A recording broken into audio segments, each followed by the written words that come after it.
पढ़ी ज्वालामुखी। अब ज्वालामुखियों में हमने उसमें पढ़ी थी कि ज्वालामुखी का अध्ययन क्या कहलाता है, वोल्केनोलॉजी। उसके बाद में सर्वाधिक ज्वालामुखियों वाला देश इंडोनेशिया, और ऐसा देश जहां एक भी ज्वालामुखी नहीं है वो ऑस्ट्रेलिया था। उसके बाद में हमें मुख्य रूप से ज्वालामुखी दरार को क्या कहते हैं, अंग्रेजी वीवर वगैरह, निकला हुआ पदार्थ लावा ठंडा होकर ठोस में बदल गया तब सिंडर, ऐसी कुछ एक बातें थी। फिर हमने पढ़ा था कि सक्रिय ज्वालामुखी अर्थात उत्पत्ति के आधार पर 3 प्रकार की ज्वालामुखी थी। अब वो 3 प्रकार की कौन कौन सी हैं, तो आप लिखेंगे उत्पत्ति के आधार पर। किसके आधार पर? उत्पत्ति के आधार पर ज्वालामुखी 3 प्रकार की होती हैं। कितने प्रकार की होती हैं? 3 प्रकार की। उत्पत्ति के आधार पर ज्वालामुखी 3 प्रकार की होती हैं, और वो 3 प्रकार की कौन कौन सी हैं? सबसे पहले 1 नंबर पर देखते हैं तो कौन सी ज्वालामुखी है? सक्रिय। सक्रिय को आप क्या नाम दे सकते हो? जागृत ज्वालामुखी। 2 नंबर की ज्वालामुखी बोलो कौन सी है? प्रसुप्त। प्रसुप्त ज्वालामुखी। प्रसुप्त का मतलब होगा सोई हुई ज्वालामुखी। और तीसरे नंबर की ज्वालामुखी कौन सी? सुषुप्त। सुषुप्त ज्वालामुखी कैसी ज्वालामुखी? मर्त। मर्त ज्वालामुखी। अब देखो, सक्रिय का मतलब ये है ऐसी ज्वालामुखी जिससे हमेशा लगातार ही लावा निकलता होता रहता है, विस्फोट होता रहता है, वो सक्रिय है। प्रसुप्त या सोई हुई ज्वालामुखी ऐसी है जिससे कुछ समय के लिए लावा उद्गार हो जाता है, निकलना शुरू हो जाता है, कुछ समय बाद कुछ समय के लिए बंद भी हो जाता है। सुषुप्त मर्त ज्वालामुखी वो है जिससे कई वर्षों से कोई लावा विस्फोट नहीं हुआ है और लगभग होने की संभावना भी नहीं है, उसे ही क्या नाम मिला है? मर्त या सुषुप्त। अब इसमें 1 नंबर की ज्वालामुखी है कौन सी? सक्रिय। अब सक्रिय ज्वालामुखी की बात करते हैं। देखिए, सक्रिय ज्वालामुखी किसे कहते हैं? आप नॉर्मली बात है बता सकते हैं कि जिससे हमेशा ही लावा निकलता रहता है। विश्व में लगभग 1500, विश्व में लगभग 1500 सक्रिय ज्वालामुखियाँ पाई जाती हैं। तो विश्व में लगभग 1500 सक्रिय ज्वालामुखियाँ स्थित हैं। अब इसमें 3-4 जो मोस्ट सक्रिय ज्वालामुखियाँ हैं उनका देश आपको याद रखना है। कौन सी ज्वालामुखी किस देश में पाई जाती है? आप लिखेंगे स्ट्राम्बोली व एटना। स्ट्राम्बोली व एटना ज्वालामुखी। और ये कैसी ज्वालामुखी हैं? सक्रिय। स्ट्राम्बोली ज्वालामुखी और एटना ज्वालामुखी दोनों ही कहाँ पर स्थित हैं? इटली में स्थित हैं ये दोनों ही। क्वेश्चन होगा स्ट्राम्बोली ज्वालामुखी कहाँ स्थित है? तो इटली। उसके बाद में एटना भी कहाँ पर है? इटली। फिर है कोलिमा, और कोलिमा एक सक्रिय ज्वालामुखी कहाँ स्थित है? ये मैक्सिको में स्थित है। कहाँ स्थित है? मैक्सिको में स्थित है कोलिमा ज्वालामुखी। उसके बाद में बात करते हैं तो सेंट हेलेना ज्वालामुखी अमेरिका में। कौन सी ज्वालामुखी? Saint Helena. सेंट हेलेना ज्वालामुखी कहाँ स्थित है? अमेरिका में स्थित है। ये 2-4 ही जो ज़्यादा मोस्ट हैं उनकी बात है। सेंट हेलेना कहाँ पर है? अमेरिका में। उसके बाद में पिटानबो ज्वालामुखी फिलीपींस में है। पिटानबो ज्वालामुखी कहाँ है? पिटानबो या पिटानबो ज्वालामुखी है, ये बोलो कहाँ स्थित है? फिलीपींस में स्थित है। फिलीपींस। आपको ये 4-5 ज्वालामुखियों की याद रखनी है कि स्ट्राम्बोली ज्वालामुखी और एटना ज्वालामुखी बताओ कहाँ पे है? इटली में है। उसके बाद में आगे की बात करते हैं, कोलिमा कहाँ पे है? मैक्सिको में है। सेंट हेलेना कहाँ की प्रसिद्ध है? अमेरिका की। उसके बाद में पिटानबो ज्वालामुखी कहाँ पर है? फिलीपींस में। ये स्ट्राम्बोली ज्वालामुखी जो है ना, इसके ऊपर 2-1 क्वेश्चन एक्स्ट्रा और आते हैं। आप लिखेंगे स्ट्राम्बोली ज्वालामुखी को, नोट लगाकर लिखेंगे स्ट्राम्बोली ज्वालामुखी को, ज्वालामुखी को भूमध्य सागर का, किसका? भूमध्य सागर का क्या कहा जाता है? प्रकाश स्तंभ। भूमध्य सागर का प्रकाश स्तंभ कहते हैं, प्रकाश स्तंभ कहा जाता है। किसको कहा जाता है? स्ट्राम्बोली ज्वालामुखी को। स्ट्राम्बोली ज्वालामुखी है जो है, ये भूमध्य सागर में लिपारी द्वीप पर स्थित है। कहाँ है? भूमध्य सागर में, भूमध्य सागर में लिपारी द्वीप पर स्थित है। और इस लिपारी द्वीप पर अधिकार किसका है? इटली का। इसी कारण स्ट्राम्बोली इटली देश की है, सागर में स्थित है। कौन से सागर की है? भूमध्य सागर।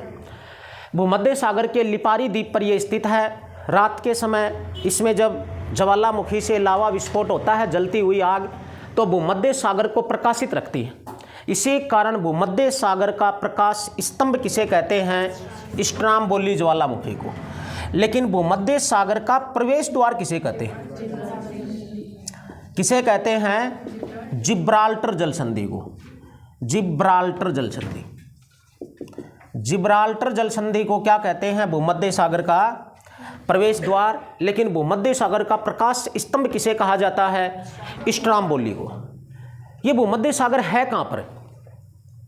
भाई सागर किसी महासागर में मिलेगा, तो भूमध्य सागर किस महासागर का सागर है?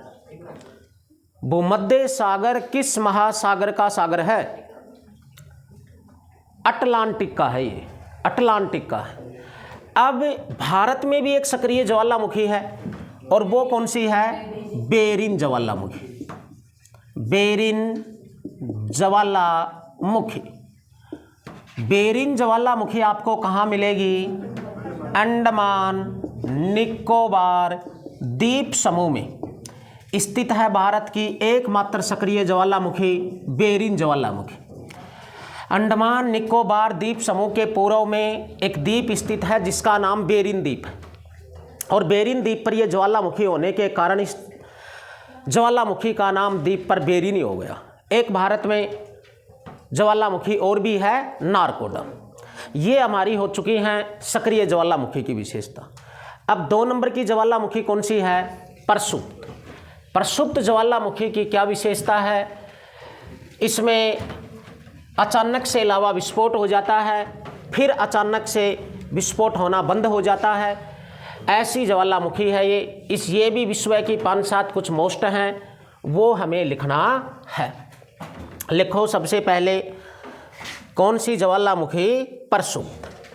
और प्रसुप्त ज्वालामुखियों के बस ऐसे एग्जाम्पल ही आपको लिखने हैं, उदाहरण। 2 नंबर की ज्वालामुखी है प्रसुप्त। प्रसुप्त या सोई हुई ज्वालामुखी। इसके भी विषय में कुछ श्रेष्ठ उदाहरण हैं, एग्जाम लाइक कौन कौन से हैं वो लिखना शुरू करेंगे। इसी में सबसे पहले लिखेंगे विसुवियस। Vesuvius, Vesuvius. विसुवियस एक ज्वालामुखी है, लेकिन कैसी ज्वालामुखी है रे? प्रसुप्त ज्वालामुखी है, सोई हुई ज्वालामुखी। अब ये कहाँ पर मिलेगी? भूमध्य सागर में है, ये भी भूमध्य सागर। और किस देश की है? इटली की। भूमध्य सागर में यह विसुवियस इटली देश की स्थित ज्वालामुखी है। उसके बाद में आप लिखेंगे क्राकाटोवा। क्राकाटोवा कहाँ की है? क्राकाटोवा ये सुंडा जल डमरू मध्य में, सुंडा जल डमरू मध्य। और सुंडा जल डमरू मध्य किस देश का है? इंडोनेशिया का है। तो क्राकाटोवा एक प्रसुप्त ज्वालामुखी इंडोनेशिया देश की है। उसके बाद में आप लिखेंगे फ्यूजियामा। फ्यूजियामा कहाँ की है? फ्यूजियामा एक ज्वालामुखी है, ये है जापान। फ्यूजियामा कहाँ की प्रसिद्ध है? जापान की प्रसिद्ध है। उसके बाद में मेयन कहाँ की है? मेयन है फिलीपींस। मेयन भी एक ज्वालामुखी है, किस देश की है? फिलीपींस की है। ये कुछ मुख्य प्रसुप्त ज्वालामुखियाँ हैं जो स्थित हैं। विसुवियस कहाँ पर है? भूमध्य सागर में, इटली देश की। क्राकाटोवा कहाँ की है? सुंडा जल डमरू मध्य इंडोनेशिया की। उसके बाद में फ्यूजियामा कहाँ की है? जापान की। और मेयन कहाँ की प्रसिद्ध है? फिलीपींस की। अब ऐसे ही कुछ उदाहरण हैं, वो किसके आ जाएंगे? सुषुप्त ज्वालामुखी। कौन सी ज्वालामुखी? सुषुप्त। सुषुप्त ज्वालामुखी। भारत में नारकोडम ज्वालामुखी जो है ये हमारे देश में स्थित है। और कहाँ पर मिलेगी ये? अंडमान निकोबार द्वीप समूह में। अंडमान निकोबार द्वीप समूह में। अंडमान निकोबार द्वीप समूह की सबसे ऊंची पर्वत चोटी कौन सी? अंडमान निकोबार द्वीप समूह की राजधानी क्या है? और सबसे ऊंची पर्वत चोटी सेंडल पीक। किस द्वीप पर है सेंडल पीक? उत्तरी अंडमान में, याद रखना। अब सुषुप्त ज्वालामुखी वो है जिससे कई वर्षों से कोई लावा विस्फोट नहीं हुआ है और न ही भविष्य में पुनः होने की कोई संभावना। अब इसके उदाहरण में सबसे पहले लिखेंगे पोपा। पोपा एक ज्वालामुखी है और पोपा ज्वालामुखी बोलो कहाँ मिलेगी? पोपा म्यांमार में है। म्यांमार। पहले इसका नाम क्या था? बर्मा। बताओ किस मुगल बादशाह का मकबरा ब्रह्मादेश म्यांमार में? बहादुर शाह जफर अंतिम बादशाह है। तो फर्स्ट बादशाह जो था बाबर, उसका मकबरा कहाँ है? काबुल में है। यानी प्रथम और अंतिम दोनों के ही मकबरे विदेश में हैं। लेकिन एक तीसरा और कौन है? जहांगीर, जिसका मकबरा कहाँ पे है? आगरा में है, नहीं लाहौर में। जिसका मकबरा कहाँ पे है? लाहौर में। अब इन्हीं में आगे उदाहरण अगर देखते हैं तो अगली लिखेंगे आप किलीमंजारो। कौन सी? किलीमंजारो। किलीमंजारो भी एक मर्त ज्वालामुखी है। और किलीमंजारो कहाँ पर स्थित है? तंजानिया देश में है। तंजानिया। और ये तंजानिया देश किस महाद्वीप का है? अफ्रीका महाद्वीप का है। कौन से महाद्वीप का है? अफ्रीका का। इसी कारण ये जो किलीमंजारो है ये अफ्रीका की सबसे ऊंची पर्वत चोटी भी होगी। अफ्रीका महाद्वीप की, अफ्रीका महाद्वीप की सबसे ऊंची पर्वत चोटी है ये। कौन सी? किलीमंजारो। तो किलीमंजारो एक मर्त ज्वालामुखी भी है। उसके बाद में लिखेंगे चिम्बराजो। चिम्बराजो ज्वालामुखी। और चिम्बराजो ज्वालामुखी कहाँ पर है? इक्वेडोर में है। कहाँ पे है? इक्वेडोर। और इक्वेडोर देश किस महाद्वीप का है? दक्षिणी अमेरिका महाद्वीप का देश है इक्वेडोर। और इसी इक्वेडोर में चिम्बराजो एक ज्वालामुखी स्थित है। उसके बाद में आप लिखेंगे कोह सुल्तान व देवबंद। दो ज्वालामुखियाँ हैं, एक है कोह सुल्तान और दूसरी कौन सी है? देवबंद। और ये दोनों ही कहाँ पे हैं? ईरान में हैं। दोनों ही ज्वालामुखियाँ कहाँ पे हैं? ईरान में। ओके, इतनी बात। तो ये विश्व में कुछ प्रसिद्ध सुषुप्त ज्वालामुखियाँ हैं पोपा काकी है म्यांमार की, किलीमंजारो तंजानिया अफ्रीका की। लेकिन इसमें एक सुनहरा क्वेश्चन ये भी याद रखेंगे, अफ्रीका की सबसे ऊंची पर्वत चोटी ही कौन सी है? किलीमंजारो है। उसके बाद में बात करते हैं चिम्बराजो काकी है इक्वेडोर दक्षिणी अमेरिका महाद्वीप की है। कोह सुल्तान और देवबंद काकी हैं ईरान के। ठीक है बेटा। अब इसमें बात करते हैं विश्व में सर्वाधिक सक्रिय ज्वालामुखियाँ प्रशांत महासागर के तटीय भागों में मिलते हैं। प्रशांत महासागर का किनारा के आसपास विश्व में सर्वाधिक सक्रिय ज्वालामुखियाँ स्थित हैं। वो उसकी परिमेखला हो गई। प्रशांत महासागर का तटीय भाग ही प्रशांत महासागर की परिमेखला कहलाएगी। उसमें विश्व में सर्वाधिक सक्रिय ज्वालामुखियाँ हैं। बजावा इधर देख, सर्वाधिक सक्रिय ज्वालामुखियाँ हैं उसमें। प्रशांत महासागर के तटीय भागों को रात के समय वो प्रकाशित रखती हैं। इसी कारण प्रशांत महासागर की परिमेखला को या तटीय भाग को अग्निवल्ले रिंग ऑफ फायर कहा जाता है। तो एक क्वेश्चन होगा, रिंग ऑफ फायर या अग्निवल्ले किसे कहते हैं?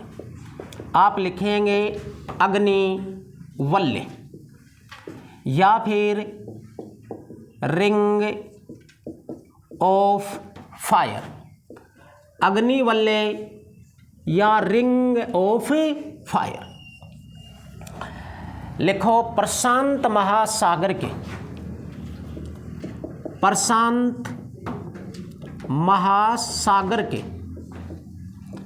तटीय भागों में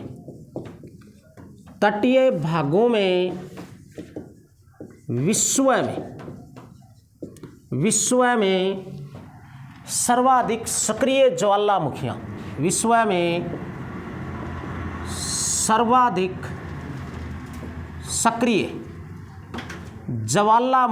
स्थित हैं।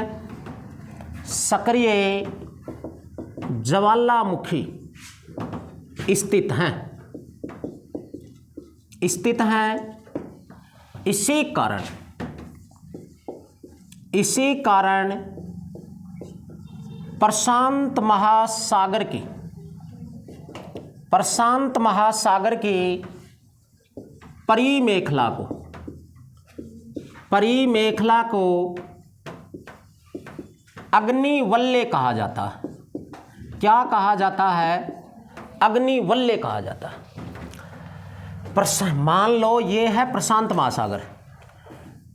अब इस प्रशांत महासागर के चारों तरफ ये इसका किनारा है और इस किनारे के ऊपर प्रशांत महासागर के तटीय भागों में विश्व में सर्वाधिक सक्रिय ज्वालामुखियाँ स्थित है। रात के समय प्रशांत महासागर के तटीय भाग को ये प्रकाशित रखती हैं। ये इसकी परिमेखला हो गई और इसे ही प्रशांत महासागर की परिमेखला को तटीय भाग को क्या कहा जाता है? अग्निवल्ले रिंग ऑफ फायर। एक अच्छा क्वेश्चन है ये, अच्छे से याद रखेंगे। उसके बाद में लिखो कोटापैक्सी ज्वालामुखी पर्वत। कोटापैक्सी ज्वालामुखी पर्वत। देखो एक पर्वत है लेकिन इस पर्वत का निर्माण ज्वालामुखी से हुआ, तो ये ज्वालामुखी पर्वत कहलाता है। लिखो यह इक्वेडोर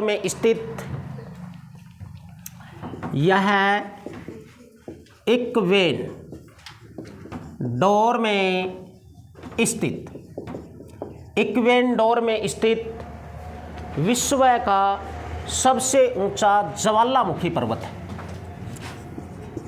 विश्व का सबसे ऊंचा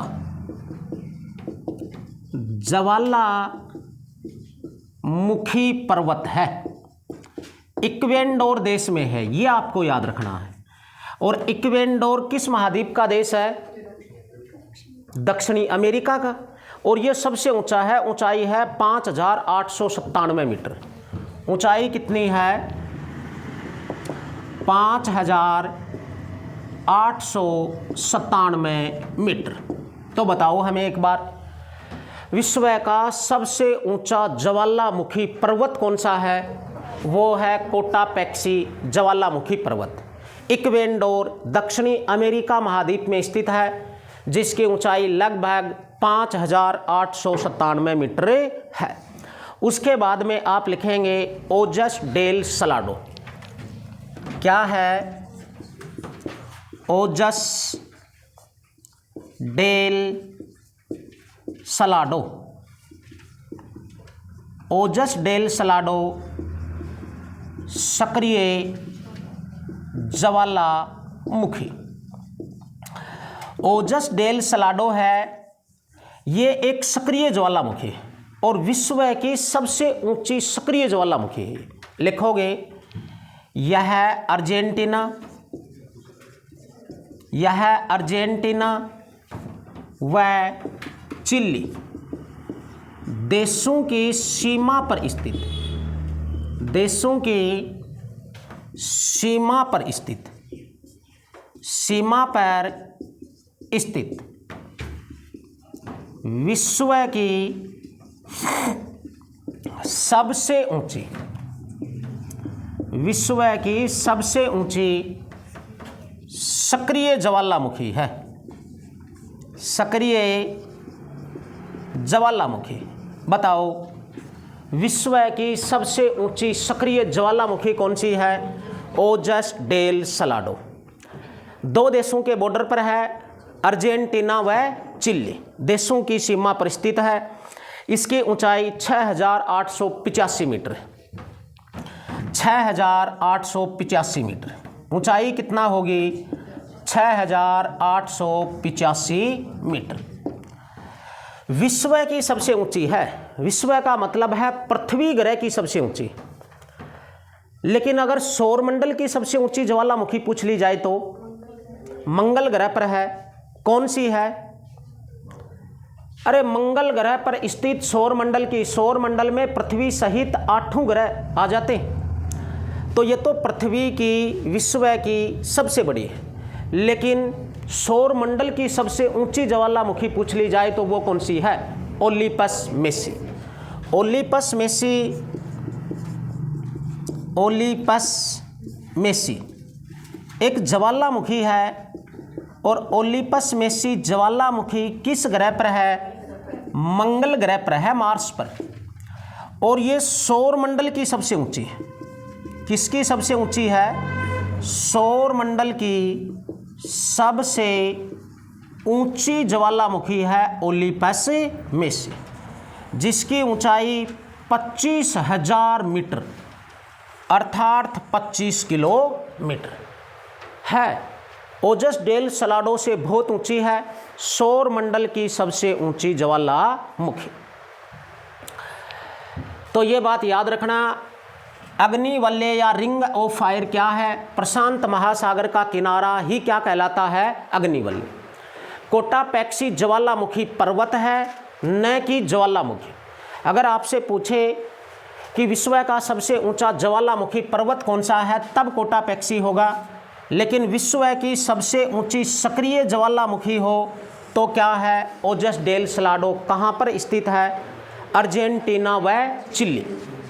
लेकिन सौरमंडल की सबसे ऊंची ज्वालामुखी कौन सी है? Olympus Messi. किस ग्रह पर है? मंगल ग्रह पर है। ये याद रखना पीछे तक। ओके बेटा, इतनी बात। अब एयरबेस एक ज्वालामुखी है और एयरबेस ज्वालामुखी है, ये आर्कटिक महासागर में है। उसके बाद में माउंट एयर है, वो अंटार्कटिका में। तो आप एक ज्वालामुखी का नाम लिखेंगे एयरबस ज्वालामुखी।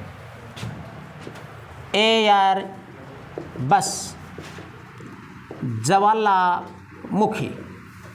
एयरबस ज्वालामुखी है, ये आर्कटिक महासागर में है। और आर्कटिक महासागर को आप क्या नाम दे सकते हैं? उत्तरी ध्रुव महासागर। कौन सा महासागर? उत्तरी ध्रुव महासागर।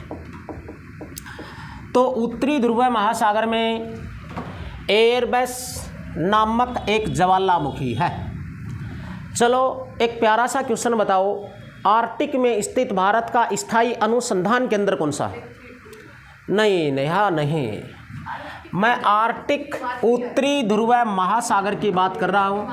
यहाँ पर भारत का अनुसंधान केंद्र कौन सा है? और ये अनुसंधान केंद्र शाबाश क्या है? हिमाद्री है। ठीक है, हिमाद्री। दक्षिणी गंगोत्री, मैत्री, भारती, ये तो कहाँ पर हैं? अंटार्कटिका में। उसके बाद में है mount Airbus. Mount Airbus, mount Airbus ज्वालामुखी है। और माउंट एयरबस ज्वालामुखी के कहाँ पर है? अंटार्कटिका में। अंटार्कटिका, अंटार्कटिका को क्या कह सकते हैं? दक्षिणी ध्रुव महाद्वीप। उत्तरी ध्रुव के चारों तरफ जल ही जल है तो वो महासागर हो गया। दक्षिणी ध्रुव के चारों तरफ स्थल है तो वो महासागर हो गया, नहीं महाद्वीप हो गया, जिसे दक्षिणी ध्रुव महाद्वीप या अंटार्कटिका महाद्वीप हम कह सकते हैं। लेकिन देखना, हाल ही के वर्षों में सर्वाधिक सक्रिय, चर्चित और विनाशकारी ज्वालामुखी कौन सी प्रसिद्ध हो रही है? लिखो, किलायू ज्वालामुखी। किलायू सक्रिय ज्वालामुखी। सचिन, तेरे को सिर्फ किलायू दिखनी चाहिए यहाँ, और कुछ ना। किलायू सक्रिय ज्वालामुखी ये कहाँ पर स्थित है? लिखोगे, हाल ही के वर्षों में, हाल ही के वर्षों में, हाल ही के वर्षों में विश्व की, किसकी? विश्व की सर्वाधिक विस्फोटक, सर्वाधिक विस्फोटक कह सकते हैं, विनाशकारी, विनाशकारी ज्वालामुखी है। तो हाल ही के वर्षों की सर्वाधिक चर्चित, सर्वाधिक विस्फोटक, सर्वाधिक विनाशकारी ऐसा कुछ पूछे तो कौन सी ज्वालामुखी होगी? किलायू। लेकिन ये किलायू ज्वालामुखी है कहाँ पर? ये लिखो, प्रशांत महासागर का चौराहा किसे कहते हैं? प्रशांत महासागर का चौराहा एक द्वीप को कहते हैं, और उसी द्वीप पर यह स्थित है, और उस द्वीप का नाम है हवाई द्वीप। लिखो, यह हवाई द्वीप। हवाई द्वीप याद रखना, प्रशांत महासागर का द्वीप है, लेकिन द्वीप है तब हो सकता है कोई देश हो या किसी देश के अधीन हो। हवाई द्वीप अमेरिका देश के अधीन है। किसके अधीन है? अमेरिका के। इसी कारण किलायू ज्वालामुखी है, ये प्रशांत महासागर की भी है, तो यह अमेरिका देश की भी है। किलायू अगर महासागर पूछे तो प्रशांत, और किलायू का यदि देश पूछे तो अमेरिका। अगर द्वीप पूछे तो कौन सा? हवाई। और हवाई द्वीप को क्या कहते हैं? प्रशांत महासागर। प्रशांत महासागर का चौराहा कहते हैं। क्या कहते हैं? प्रशांत महासागर का चौराहा कहलाता है। क्या? हवाई द्वीप। ये इतनी बात आप याद रखेंगे। उसके बाद में बात करते हैं इसी में ही, देखिए, एयरबस ज्वालामुखी आर्कटिक में, माउंट एयरबस अंटार्कटिका में। हाल ही के वर्षों में सबसे चर्चित, विस्फोटक, सक्रिय ज्वालामुखी कौन सी है? किलायू। और किलायू किस देश की है? अमेरिका की। किस महासागर की है? प्रशांत की। और किस द्वीप पर है? हवाई द्वीप पर है। अब आप एक शब्द लिखेंगे और वो लिखेंगे ग्लेशियर। क्या है? ग्लेशियर। ग्लेशियर के आगे आप लिख सकते हो गर्म जल स्रोत। ग्लेशियर गर्म जल के स्रोत होते हैं, लेकिन ग्लेशियर का निर्माण किससे होता है और विश्व प्रसिद्ध ग्लेशियर कौन सा है, ये आपको याद रखना है। देखो, कुछ ऐसी ज्वालामुखियाँ होती हैं जिसमें विस्फोट के समय, उद्गार के समय बड़ी मात्रा में रेणु, बड़ी मात्रा में जल और जलवाष्प निकलती रहती है। समझ गए ना? वो गर्म जल विस्फोट से बाहर निकलता है, इसमें जल और जलवाष्प बाहर निकलती है, उसे ही नाम मिला है ग्लेशियर। और विश्व का सबसे बड़ा ग्लेशियर है वो ओल्ड फेथफुल ग्लेशियर है, जो अमेरिका में स्थित है। तो लिखो, कुछ ज्वालामुखी उद्गार से, सभी से तो ऐसा नहीं होगा, कुछ ज्वालामुखी उद्गार से बड़ी मात्रा में जल व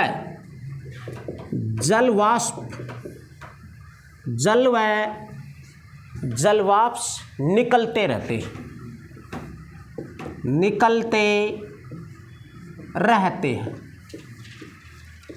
रहते हैं, जिसे ग्लेशियर कहा जाता है, जिसे ग्लेशियर कहा जाता है। लिखो, ओल्ड फेथफुल ग्लेशियर अमेरिका के येलोस्टोन पार्क में स्थित है। ओल्ड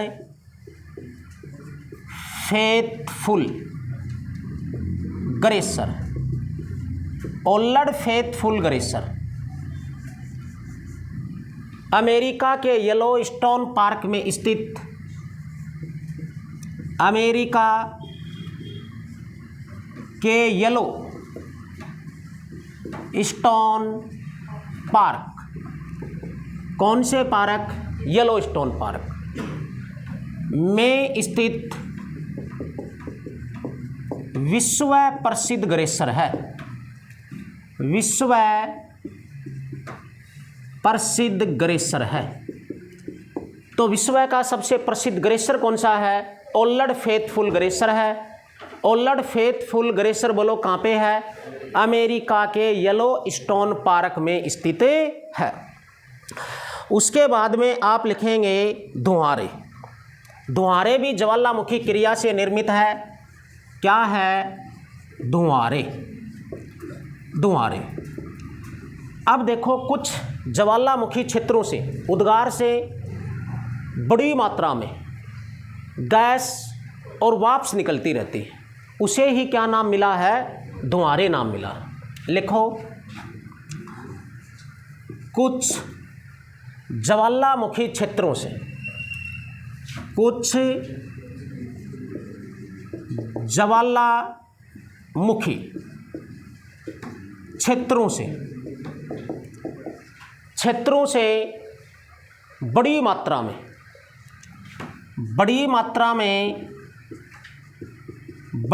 में गैस व वाष्प निकलते रहते हैं, जिसे धुआरे कहा जाता है, जिसे धुआरे कहा जाता है। क्या कहा जाता है? धुआरे कहा जाता है। और अमेरिका की कटमई ज्वालामुखी क्षेत्र में स्थित 10,000 धुआरे की घाटी। लिखो, अमेरिका